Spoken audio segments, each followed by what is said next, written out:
Is your business protected against the threat of malicious litigation and frivolous lawsuits? Are you sinking company profits into marketing campaigns that do nothing to contribute to the growth of your business? Bottled Business Sense provides practical business perspectives that uniquely emphasize both legal and media marketing strategies to protect and ensure the longevity of your business. And whether you're trying to provide a startup business with some level of stability or an established business with foolproof asset and estate protection, or simply attempting to get a better return for your business marketing dollars, Bill Bernard and Rick Moscoso will expose potential pitfalls to ensure the security and growth of your business, free from unwanted expense and the threat of litigation. You'll learn how to implement marketing and protection tools equal to those used by today's most successful corporations. Let's join Bill and Rick for today's Bottled Business Sense show. Good morning, everyone. Welcome to the Bottled Business Sense show. Today is Tuesday at our regular time of broadcast, 10 a.m. Pacific. I want to welcome all of our viewers out there, as well as those who are watching the replay. As requested by many of our viewers that don't like to watch the video but love to listen while they're driving, we've also converted a lot of the audio from these episodes so you can listen to us on Apple Podcasts. We're now on Spotify as well as Google Podcasts. So just go ahead and search for the Bottled Business Sense show on any of those platforms. You can also link from a website. And as always, you can always watch these episodes on Facebook and YouTube if you like to watch the video as well. So today, I'm going to bring on my co-host, Bill Bernard. He's going to speak on a topic centered around property transfers.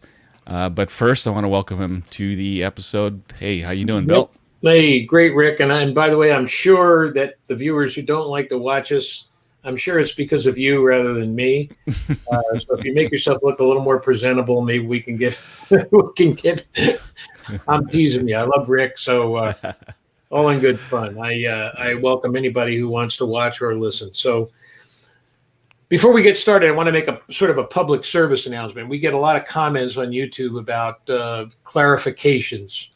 Can you clarify this? Can you clarify that? Can you go in a little more depth about what you said versus what is presented on the episode? But here's what you need to know. This is a free public service that we provide concerning general principles of law. Let me repeat that: general principles of law.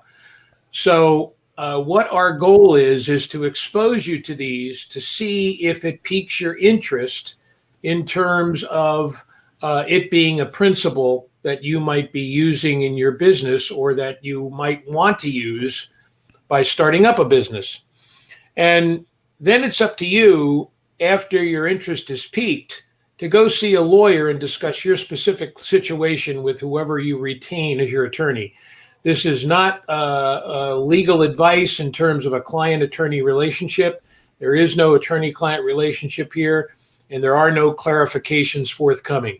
These are general principles of law that you need to then say, hey, that's interesting. I'd like to learn more about that as it concerns my own situation. That's your time to go hire an attorney in your area to help you out, okay? So enough said on that. Let's get into today's topic about property transfers. There's three ways to transfer property, at least there was, prior to January 1st, 2016. One is by joint tenancy, where you have a deed and joint tenants on the deed, one or more joint tenants, and you have a right of survivorship. One person passes, the next person or persons are entitled to the ownership rights of the property of the person who passed. The second is by way of a trust transfer deed, where you basically are left property by way of a living trust, and then you use a trust transfer deed to transfer the property into your own name, after it is passed on to you. And then, of course, the third situation is probate, the probate nightmare. And of course, in late 2015, beginning in January of 2016, the California legislature enacted a way to handle property transfers now, not other assets that you may have. By a new non-probate transfer instrument for real estate called a transfer on death deed. You may know it as a TOD. Okay? We're going to get into these areas a little bit, and then I'm going to tell you some specifics about the TOD. Let's start with joint tenancy. It's a common way to title property between spouses and significant others.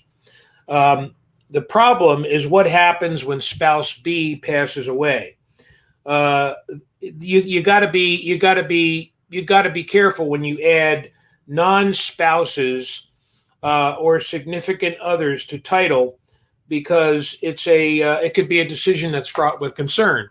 In other words, if you have a joint ownership, joint title with your joint tenancy title with your spouse is going to get the property. Hopefully, your spouse then makes efforts to leave that property to somebody else when she or he passes.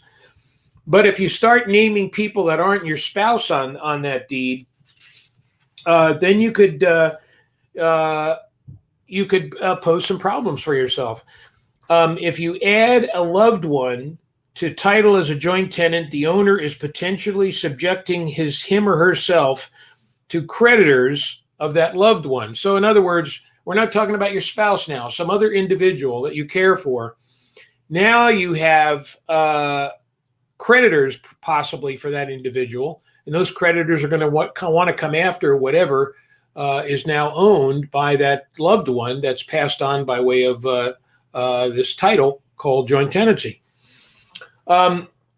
Also, you don't get a stepped up basis when you transfer it to someone other than your spouse by way of a joint tenancy title, because if you leave a piece of property to someone by way of a trust, they get the stepped up basis as to what the property is worth now.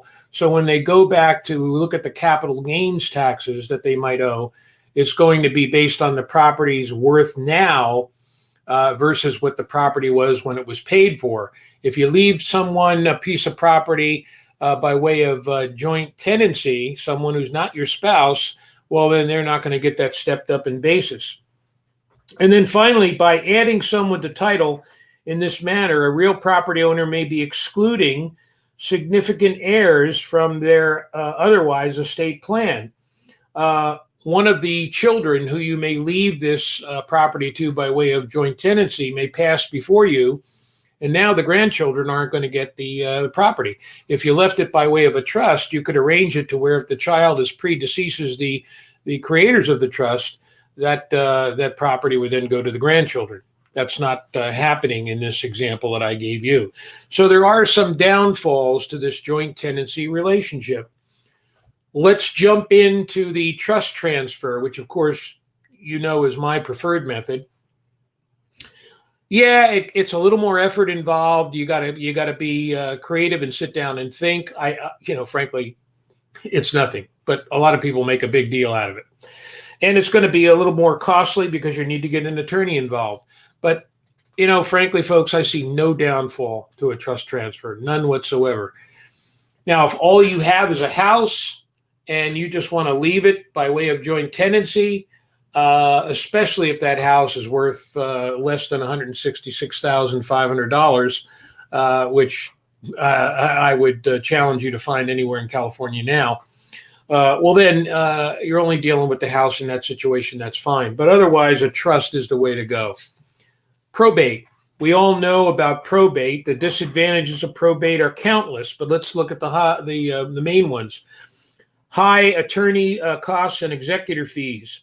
Now, that's based by statute, and it's based on the gross value of the decedent's estate, not the net value. Secondarily, there's no privacy involved. It's a matter of public record for both the estate and for the heirs of the estate. And finally, it can take anywhere from 1 to 2 years, maybe even longer, to get this through the court's docket. So you've got that issue as well. People generally who opt for probate, either voluntarily or involuntarily because they don't care to make a trust, those people are basically saying, well, that's my heir's problem, not mine. Let them deal with it. I don't care for that attitude, frankly. Transfer on death deeds. Now let's get to that TOD we talked about at the top of the program. Its function is to name a real property owner's beneficiary entitled to receive the real estate upon the passing of the owner without the need for trust, probate, or any other type of joint tenancy deed. The concept of the TOD is similar to a life insurance policy with designated beneficiaries appointed on the property, which is transferred upon the death of the owners to the listed beneficiary. You avoid the cost and delay of probate. You preserve tax benefits of inheriting the property, and without the need of engaging the time, effort, and expense of formal estate planning that you would in a revocable living trust. Remember now, this only applies to property. Why do I still opt for a living trust? Well, because obviously you're going to have, you hope anyway, you have more assets than just a piece of property.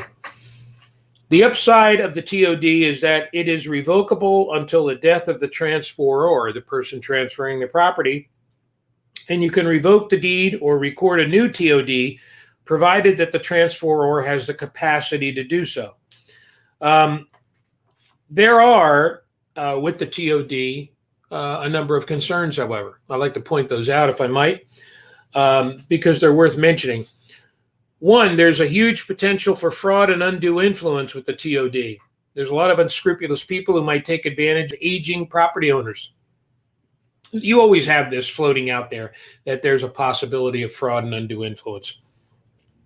It comes into play with the TOD as well, so that's not something that disappears if you opt for a TOD. Next, it's also not clear how the TOD will affect reverse mortgages, which typically require the real property to be secured by a reverse mortgage to be sold upon the death of the property owner. So that might present a problem for you depending on your specific scenario. Also, the question arises as to how much liability does the beneficiary of the TOD have to accept on behalf of the deceased property owner? Is it limited to the debts of the real property, or does the liability extend to the debts of the deceased, such as the deceased's credit cards, any judgments against the deceased, or any child support payments owed by the deceased?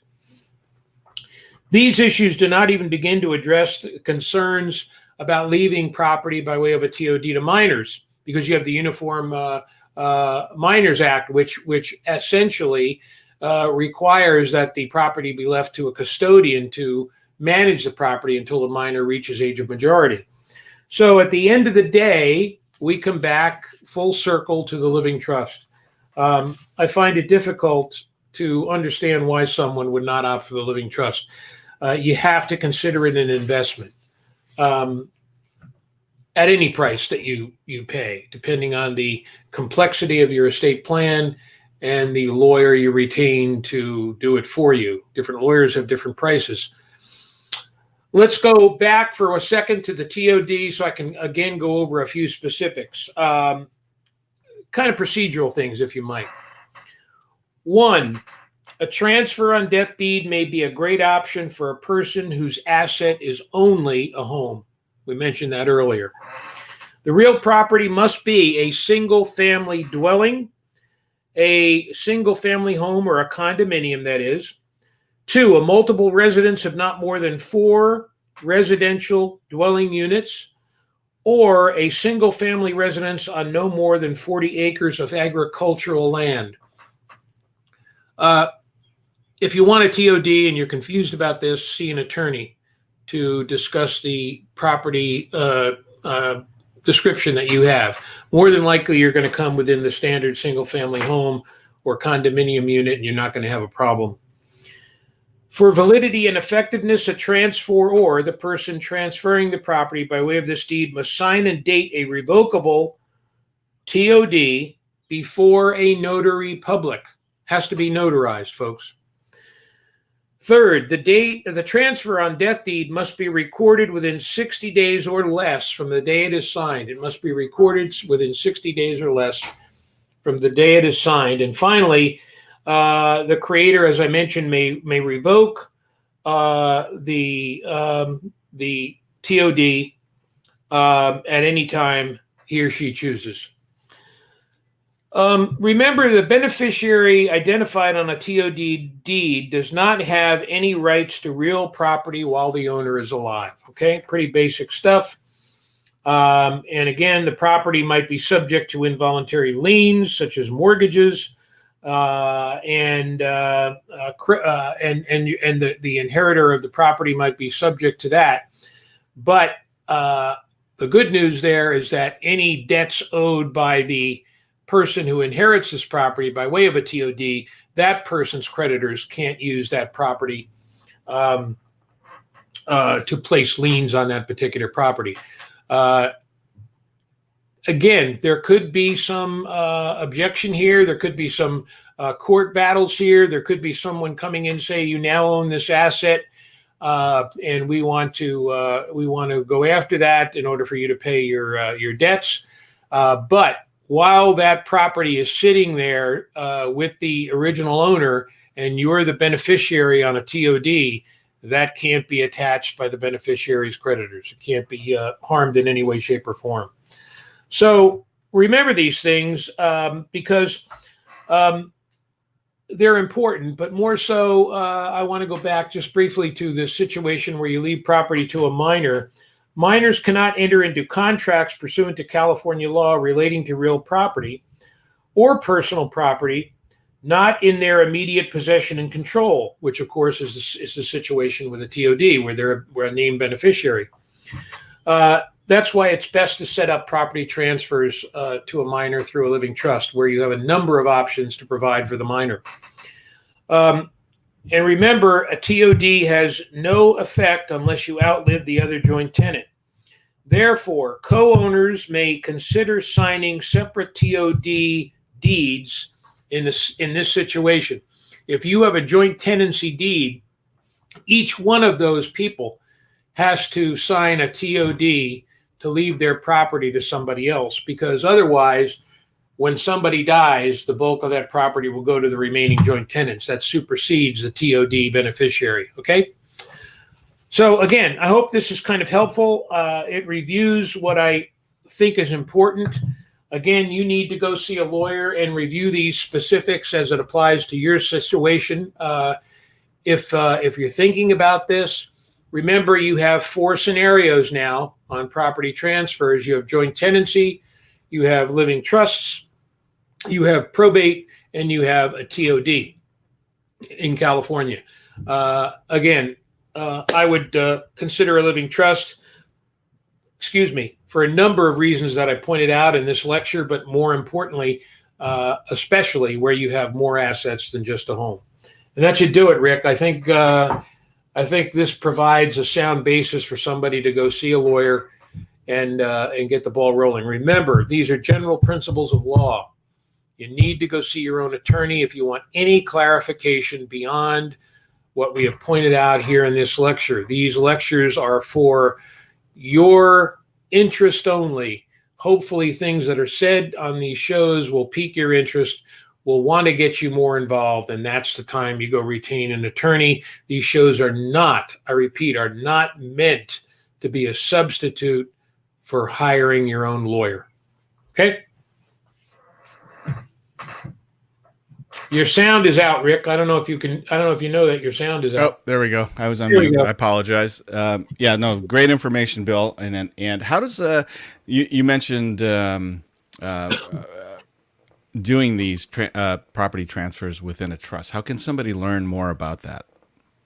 Well, they can go to my website, PYE365.com. It stands for Protect Your Estate 365.com. So Protect Your Estate 365 or PYE365.com. Both of those URLs will take you to the same website.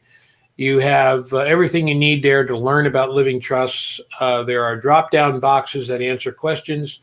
There are videos concerning the various types of documents that comprise a living trust package, such as healthcare, powers of attorney for assets, living wills, pour-over wills, living trusts, all of the things that you need. So that's where I would start.